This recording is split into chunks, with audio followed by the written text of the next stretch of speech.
وہ غم جس کے ملنے پر تمہارا رجوع اللہ کی طرف ہو جائے، اس خوشی سے بہتر ہے جس کے ملنے پر تم اپنے مالک کو بھول جاؤ۔ اعتبار اور پیار دو ایسے پرندے ہیں، اگر ان میں سے ایک اڑ جائے تو دوسرا خود ہی اڑ جاتا ہے۔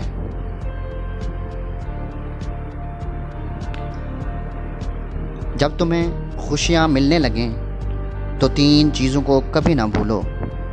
نمبر 1 اللہ کو، نمبر 2 اس کی مخلوق کو، نمبر 3 اپنی اصلیت کو۔ جو دوستی اور محبت انسان کو اپنے اخلاق سے دور کر دے، اس سے بچو، کیونکہ اس سے بڑھ کر کوئی دشمن نہیں۔ پانی بنو جو اپنا راستہ خود بناتا ہے، پتھر نہ بنو جو دوسروں کا راستہ روک لیتا ہے۔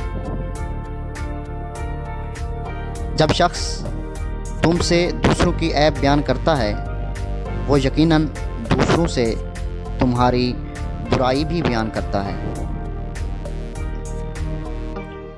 اگر غلط فہمیاں دور نہ کی جائیں تو وہ نفرتوں میں تبدیل ہو جاتی ہیں۔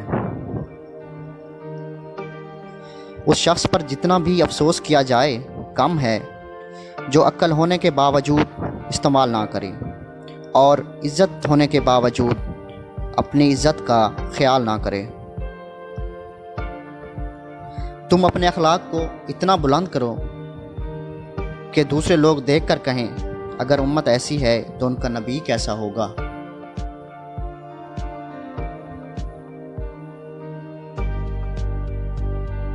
دنیا میں اگر 6 چیزیں تمہارے پاس ہوں تو تمہیں کبھی نقصان نہیں ہوگا۔ نمبر 1 اچھی زبان، نمبر 2 اچھا دوست، نمبر 3 امانت داری، نمبر 4 خوش اخلاقی، نمبر 5 رزق حلال اور نمبر 6 ماں کی دعا۔